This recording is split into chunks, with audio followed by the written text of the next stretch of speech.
I'd like to welcome you this morning to our annual State of the Community Address, which is presented by our Mayor, Jim Hovland, and our Superintendent of Schools, Rick Dressen. Now, a little bit about the activities this morning. This event's a little backwards from most you may attend. We will listen to our speakers first. Lunch will be served after our speakers give their presentation.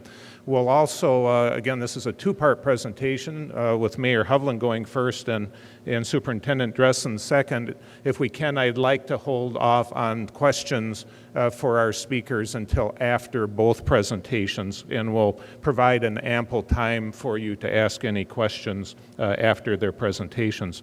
I'd like to recognize some elected officials who have joined us this morning. From the legislature, Senator Jeff Michel, and from the State House, Representative Keith Downey. Thanks for joining us today. From our Board of Education, this morning we have Kathy Sella, Bert Leder, Regina Neville, Peyton Robb, and Lonnie Screntner are here this morning. Thank you for joining us. From the Metropolitan Council, Polly Bowles is with us this morning. Thank you, Polly. And last but not least are my bosses, the City Council of Edina, Joni Bennett, Mary Brindle, and Ann Swenson have joined us this morning. Thank you very much. Now, without further ado, I would like to introduce to you the Mayor of the City of Edina. Mayor Hovland was elected in 1998 to the City Council and has been serving as mayor since 2004, the Honorable Jim Hovland.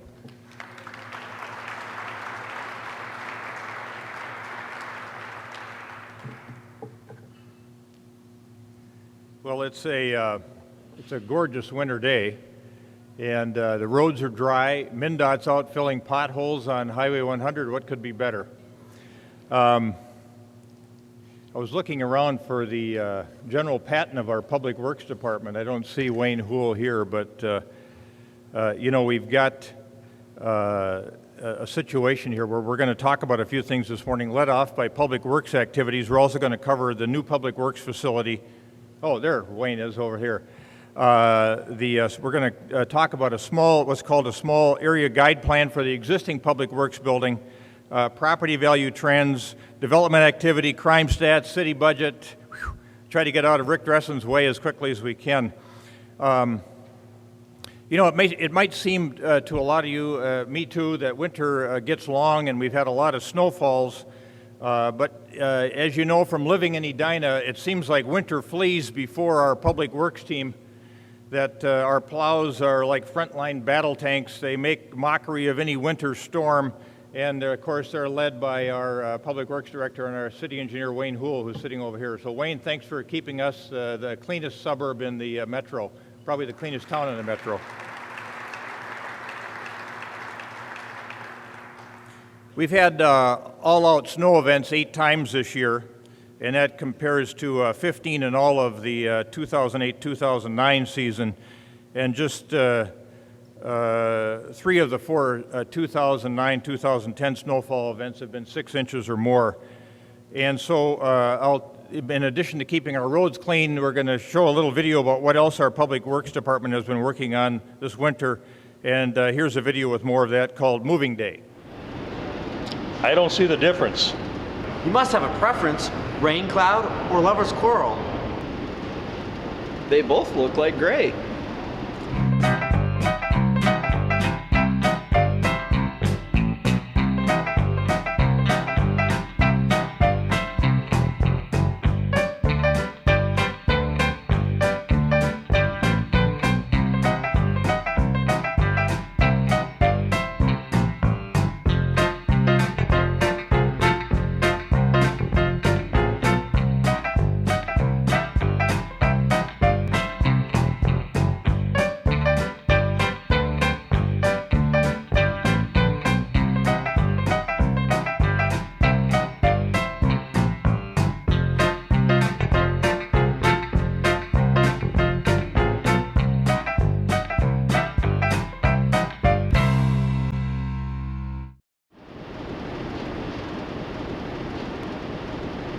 Maybe we should just go with wallpaper.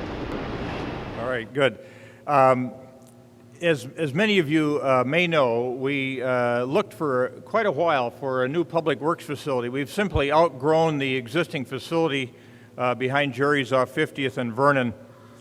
And it's been our home since the 1950s. It's actually the last public building in town that needed to be touched. Operations there have simply outgrown the space available, and it's become actually a dangerous working environment. So the city acquired from ConAgra with the assistance of Jack Rice. Where's Jack? Raise your hand. Yeah, back in the corner, one of the town's consummate citizens helped us facilitate a acquisition with ConAgra. We had a prominent local architectural firm that specializes in municipality public works department architectural work help us look at several different sites. They thought this would be the first one that worked effectively. So now, more than 50 years later, we've got a new facility in progress. The building's about 60% complete. About 18% of the roof has been replaced. Work continues on the roof as weather permits. The contractors have started to install sheetrock and insulation in the administrative area, which includes lunchroom, lockers, and offices. In the vehicle storage area, they are continuing to install the sanitary sewer system that will handle the runoff from the trucks. And in the mechanical area, they are starting to erect the blockwork for the office and part storage area. We have decided to use a geothermal heating and cooling system at the new facility, and it requires the construction of 120 geothermal wells, and they've got 18 to 20 of the 124 installed so far. If construction remains on schedule, we'll move into the facility in July. That brings us then to a discussion of, well, what's going to happen with the existing public works site? That's been a topic of discussion for, I would guess, about the last year, and we're going to have the Planning Commission take the lead on that and interface with the public, because we want to get a lot of public input on what happens at that, what's going to happen at that Eden Avenue site. So we've got a PowerPoint, I think, that's going to show the dates as we talk about this. And I'd like to share a short video with you about the kickoff to a process that we'll use to make the decision on what to do with the public works site. Would you roll that, please?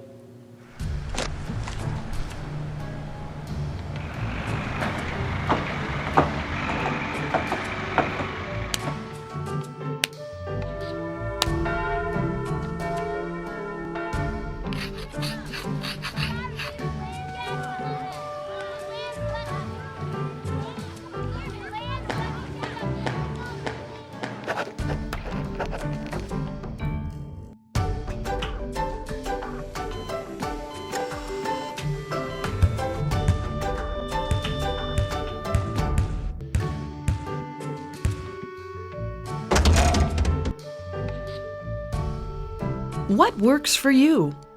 When Public Works moves this summer, what do you think should be done with the property at 5146 Eden Avenue? Share your ideas and help develop a vision for the property. Join us for the kickoff to the planning process April 8th. It's important that the city hears what works for you. Well, as you can well imagine, there's been no shortage of suggestions on what to do with the property. Discussions about purely public purpose, purely private purpose, sell it off, get the most you can for it, apply the proceeds to the payment for the new public works facility, have a combination of public and private purposes on the site. We're going to explore all of those things, starting with the work of the Planning Commission. And so far, we've heard things like ideas on housing, community center, medical or office buildings. And as I mentioned earlier, we've been told we should just sell it to the highest bidder. But determining the best use of the property is something the City Council will eventually determine, but the community participation in the process, as I mentioned earlier, is critical. And to that end, we're going to use a planning device called a small area guide that will help us determine what should happen to the 3-acre parcel. A small area guide is the first step in defining an evolution for the area. The process of creating the guide offers Edina residents the opportunity to engage in a very public dialogue that frames the future of these areas of change. The small area guide process will be led by a community advisory team, or CAT, its acronym CAT, and supported by a design team and a technical advisory group called TAG. Representatives to the CAT will come from the 4 quadrants of our community, and 2 at-large representatives will be selected by the residents who attend the Public Works Site small area kickoff meeting, which you noticed up there on the screen was to be held April 8th at City Hall. In addition, a business owner, property owner, and representatives of city commissions will participate in the CAT.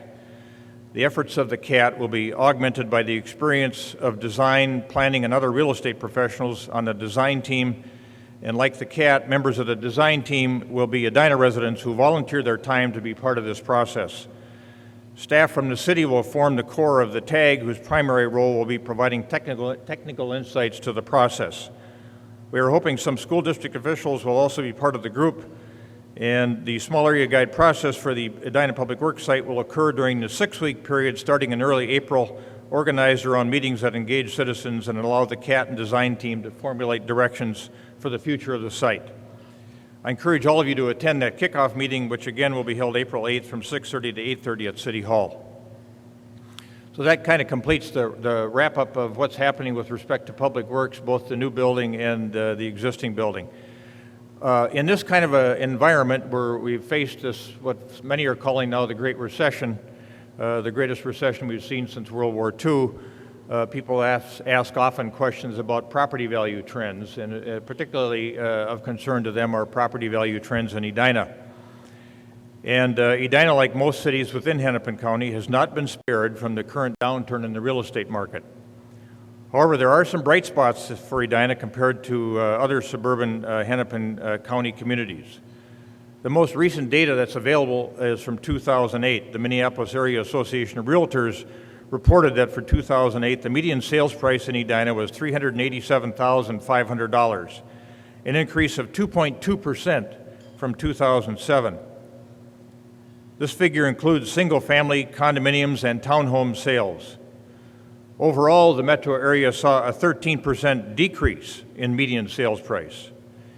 Edina had the lowest percentage of lender-mediated sales in the county at 8% and is the only city with more than 200 sales that experienced an increase in median sales price. Lender-mediated sales include foreclosures and short sales. Short sales, of course, occur when the lender allows the property to be sold for less than the outstanding mortgage balance.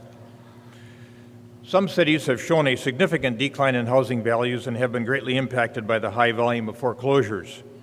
Realtor data for Brooklyn Center, for example, indicates that 66% of the sales in the Brooklyn Center were lender-mediated, and the median sales price decreased 33% for that community in 2008.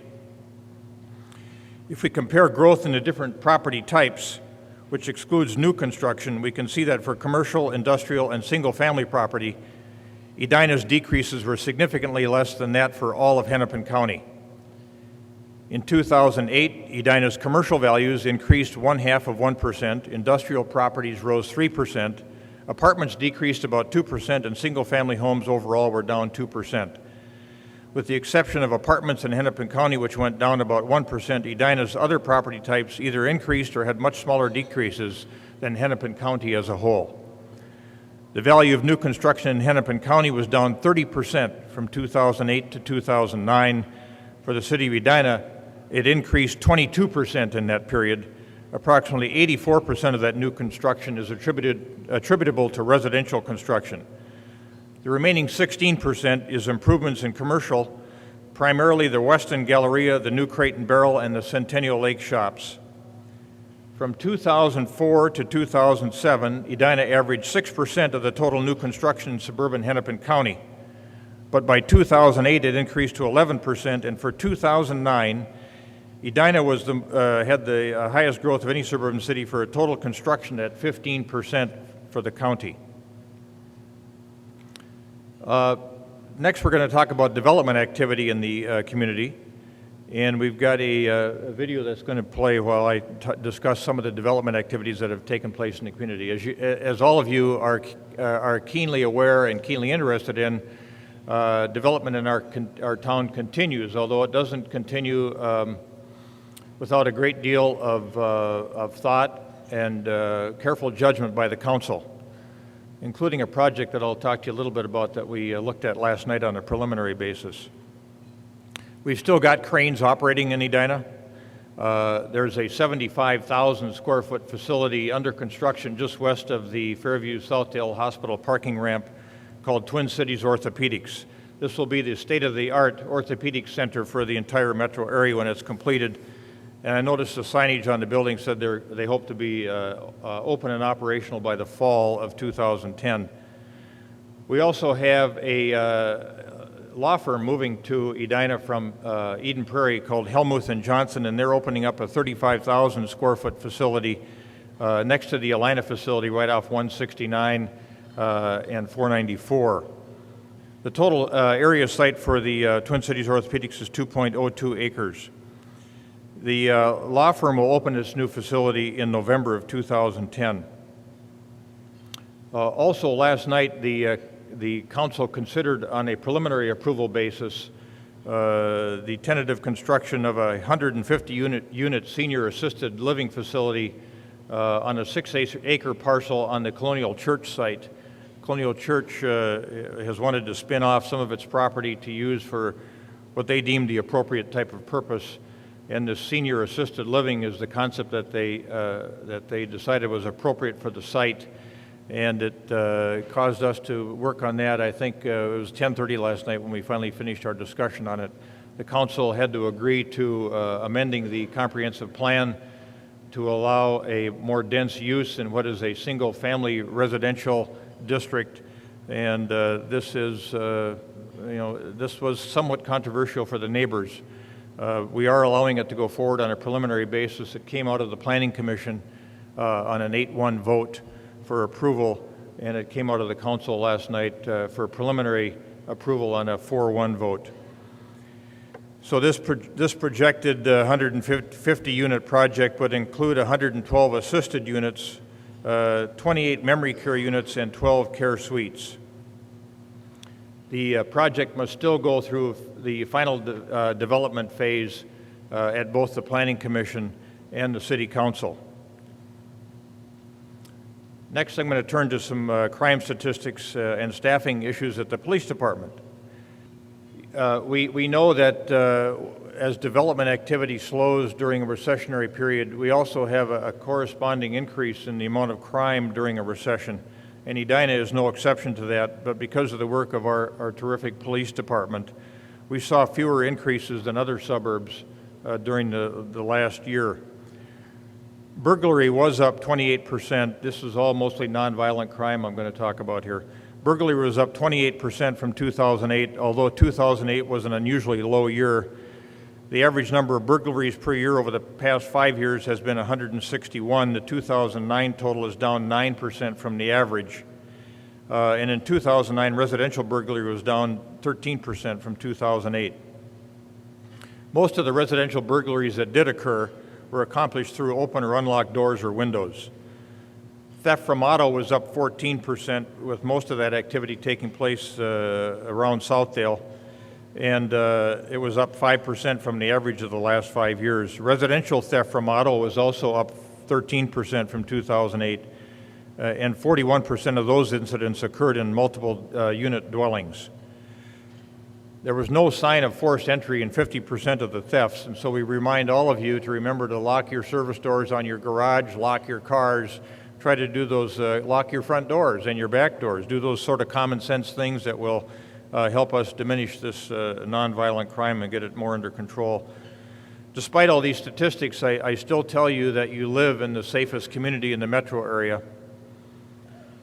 We are by far the safest first-ring suburb, and when you look at crime statistics overall, with the exception of a couple of small lake communities like Deep Haven or Orono, we are the safest community in which to live in the metro area. You know, we have a reputation for being tough on traffic enforcement, and that leads to a lot of crime control. There were 24,504 citations written in 2009, which was up about 4,000 from 2008. And one statistic we don't like to see that increased, officers also made 316 DWI arrests in 2009. That was up 34% from 2008.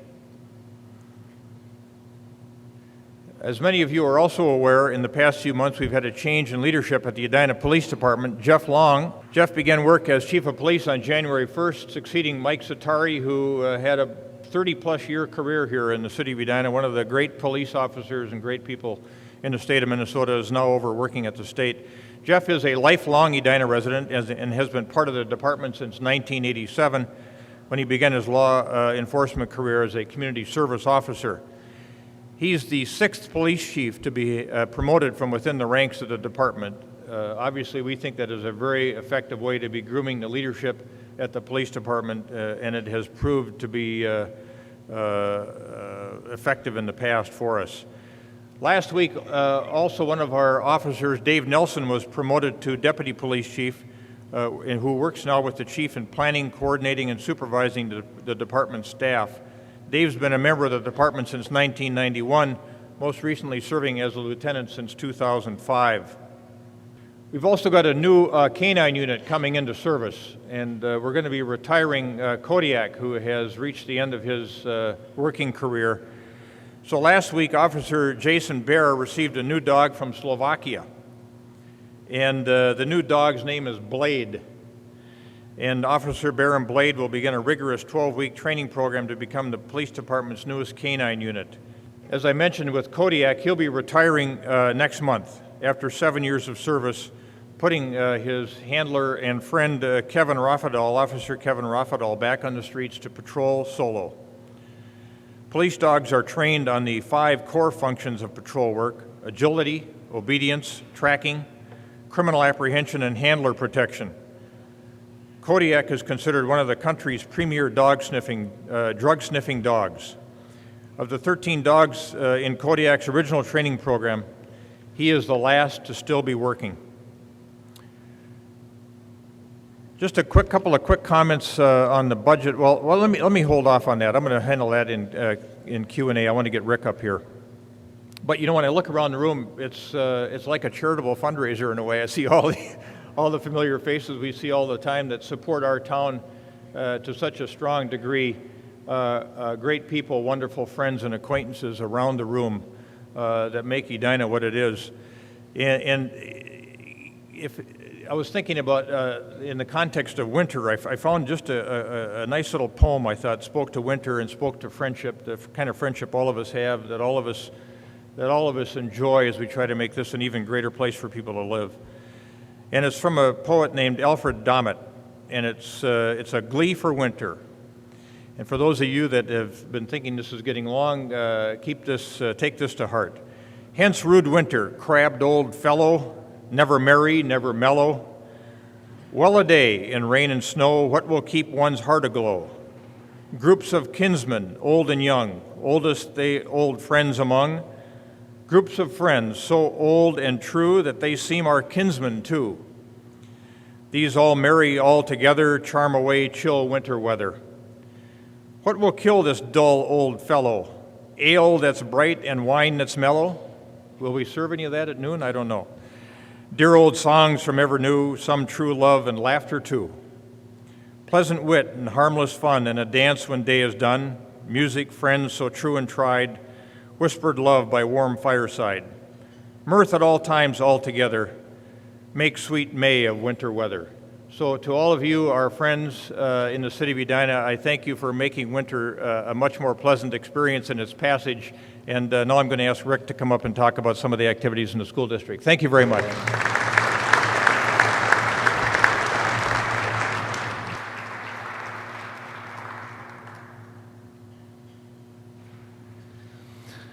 Well, thank you, and I have a very special honor today, and we don't always do this as a school district, so I'm going to ask you, please stay in your seats. I know there's going to be a temptation to possibly come up and get closer to the presentation today, but I'm going to ask you to refrain and stay in your seats. Today we are going to unveil to you, and we don't take this out very often as a school district, our crown jewel. It is priceless. This is the crown jewel of the Edina Public Schools. This is what we do. This is all we do as a school district. This is the precious piece of this community for 151 years. It is our mission. It is our mission. And it's something that we as a school district hold very closely. And we value it at the highest level because it has been successful for our school district, and more importantly, it's been successful for our students and our community. And the key phrases in this that we live by as a school district is around partnership. And it's typified by events like this. It's typified by the involvement we have in everybody focusing on our young people.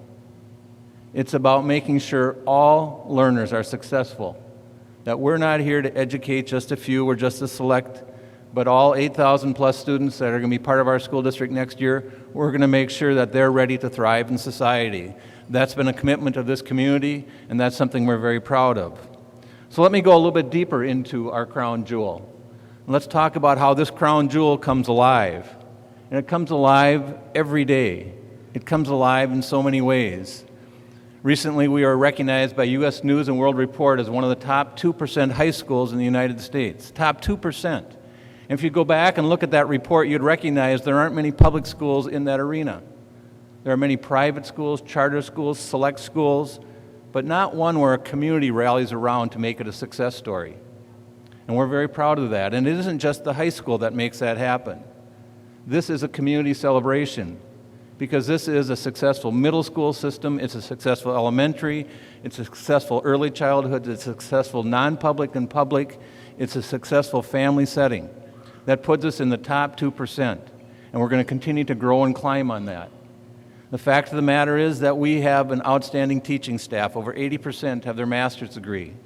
And recently we were able to go along with the QComp program that the state has, an alternative compensation program. And we recognize that program and see value in that program.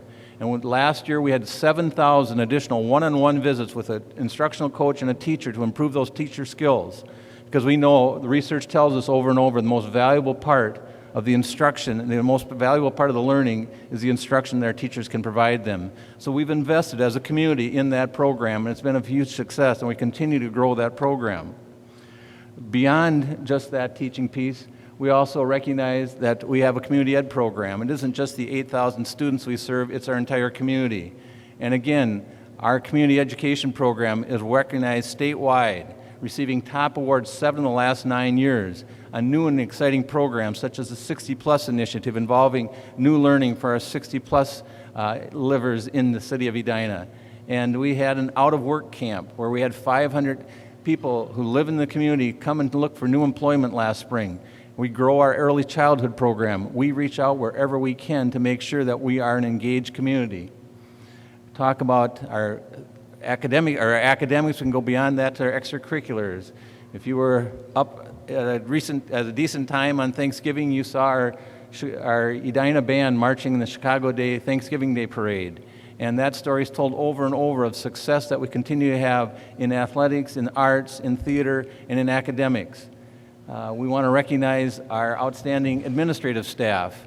There are many of them here today, but they too are quality. Most recent recognition goes to our high school principal, Bruce Locklear, who just recently was awarded the Minnesota Principal of the Year at the secondary high school, and we congratulate Bruce on that accomplishment. Someplace around here, where is? There he is over at that far table. We thank Bruce. And the successes continue to go on, and how this jewel comes alive. That we also recognize that this is a tightly connected community. 50% of the households in Edina have a direct connection to Edina Public Schools. What that means, either they went to school here, they have children in the school, or they have grandchildren. 50%. That is a very tight connection, and it's very powerful because it keeps this community alive. That's 25% higher than any other community in the metro area. We also encourage those people of the community to stay active. We have an activity pass for those over 60 years that they can come to any event by presenting that card. And it's a lifelong card, and we encourage that involvement. We have over 600 community members who regularly take part in using that activity card to come and support our young people and encourage them and celebrate their successes. Our enrollment continues to be a strong suit for us as well. We are reaching that capacity point of about 8,000 students, a very successful number for us. We continue to have strong non-resident enrollment. This past year, when we got to that January 15th deadline of asking those who would be interested in joining our community, as according to state law, we had about 400 applicants. Now, we're not going to be able to serve all those applicants. We have invites out to about 150 that we have room for that will not take our capacity above grade level or above school level or district level, because we want to serve our resident students, but we also want to provide that opportunity to our non-resident students. And we have a wonderful blend of students, both resident and non-resident. From a diversity standpoint, about 16% of our students are students of color, both on the resident side and non-resident side. We continue to see strong performance by both our resident and non-residents, and we continue to get wonderful support both from our resident families as well as our non-resident families. Involvement is a key piece beyond the school doors, and we really do work on involving our students as well. And so we have approximately 90% at the high school level involved in extracurricular activities beyond the regular day. We continue to see successes in how they perform both in athletics, in the arts, academics, and beyond. Yes, our athletics are doing well. We've already had 3 state champions, and we're hoping for more going forward. But it's much more than just that performance on the floor or on the field. It's that community feel that when you go to those events, it is a rallying point. And what a better place to come together than to see students performing in whatever the activity is. We do get much success also from our community, and we continue to grow our community volunteers. We are projecting about $100,000 already this year in-kind donation of services. That includes 75 of our community members averaging 3 hours or more a week volunteering in our classrooms to help all kids be successful. This is a team event. And finally, one of the most powerful statistics we have in Edina going for us is the value we provide families, but the opportunities we allow our students. We estimated last year $6.5 million in tuition savings by our students. That accounts for 1,900 students performing at a level of 3 or above on an AP test and being able to take that AP score and go right to college and move forward. And that is a powerful statement of that crown jewel. Now, we continue to have to work on polishing our crown jewel too. It is not something that we can just live with. We have to keep working on improving it. And we do watch our enrollment carefully and manage our enrollment carefully because we want to make sure that we keep those class sizes that are efficient, that really maximize the learning that can occur for all of our students. We need to watch the budget, and we are challenged at times with our budget, and we have been in a flat funding system. And last year we did reduce our expenditures by $1.6 million. And we did it together as a community. We brought 48 community members together working with staff and administration and school board to come up with best priorities to say, this is where we need to spend the money, and this is the place we're going to have to make adjustments. And through that process, we were very successful in continuing to move initiatives forward while maximizing our funds. And we did it in a way last year that we really tried to avoid getting into further budget reductions for this year. Now, we know that the financial conditions have not improved a lot, and they're going to continue to be challenged, and we're confident that in St. Paul we're going to be able to work to make sure the money does come as much as it can to K-12 funding, but we are preparing ourselves to make sure that we are efficient with our money, and if we need to, we can dip into our fund balance a little bit, because what we don't want to do is we don't want to put a school year on pause for any child. We want to make sure every child is getting the best possible year in 2009-10 and 2010-11, no matter the situation and resources. So we're driving forward with new initiatives. We're driving forward with how we can use our talent differently, how we can use our time differently, and our funds differently. But we recognize that to be a challenge for us. And we know that this community continues to step up, either through giving to various booster groups or activities or school PTOs or our education fund that still had a very successful event just a few weeks ago where they raised in a one-time event nearly $100,000. 41,000 of that was matched by other givers. Negotiations, it is a challenge for us. We have not reached a settlement with our teachers, and many of you are aware of that, and we have this January 15th deadline. That's a line in the sand saying if you're not done by January 15th, you get penalized one time $230,000 out of the fund balance, and it's not a good law. Negotiations is a challenging thing, and we did reach 2 tentative offers, and yet we did not get the support of the teaching vote to pass that forward. I can tell you that it continues to be a collaborative setting. Our teacher leaders are working very closely with school board and administration to make sure we get a resolution, because we know that working without a contract's not good for kids, it's not good for teachers, it's not good for school board members, it's not good for administrators, it's not good for the community. And we're going to find an opportunity out of this challenge. That's about polishing this stone. That's about making it better. We're going to find a way that through this challenging time, we are going to come out stronger on this. And so we'll continue to work hard in negotiations, and we'll keep the community posted as we move forward with that. We have other challenges as well that we need to address around technology. It's a growing demand. The research tells us by 2020, 50% of the high schools will have, 50% of the high school classes will be online. And how do we shape that? How do we ready that? How do we make sure that that's really quality learning for all of our students? And we have a very active technology plan that continues to drive that forward, and we're piloting a variety of initiatives to make sure that we just don't go into technology crazy wild, but we're very purposeful, we're very research-based, and we have a one-on-one technology initiative occurring in our middle school. We continue to explore new ways to expand the learning, and we're going to look at more offerings that blend technology and person-to-person learning with the students to make sure that technology is quality, because it is the future for us, and we recognize that. 21st century skills, we know there's new sets of skills that need to go forward, and that's a challenge for us. We're so strongly mandated at a federal and state level sometimes that we know there's things we need to be doing different to prepare our students, and we're going to work hard to make sure that occurs. So we're challenged on that, but we're going to continue to grow that. And yes, we're working through the athletic challenges. We're in a 5-team conference, and that really doesn't work too well for school districts, and so we're now working with the Northwest Suburban and the South Suburban to make sure that we have quality travel, quality games that don't require our schools to travel all throughout Minnesota or the upper Midwest to get their games accomplished. So we're going to work to solve that problem as well. Going forward with that, there are things we're going to continue to improve around our district facilities, studying that. We're going to be studying our middle level programming to make sure that's quality. We're looking at our elementary choice programs to make sure are those 21st century ready and really quality ways of serving. We continue to address the equity and diversity challenges that continue to move forward into our district. We're looking at an activities program focusing and saying what is 21st century activities for all of our students, middle school through high school. And we're furthering advancing the idea of personalized learning. Let's make learning personalized for all of our students.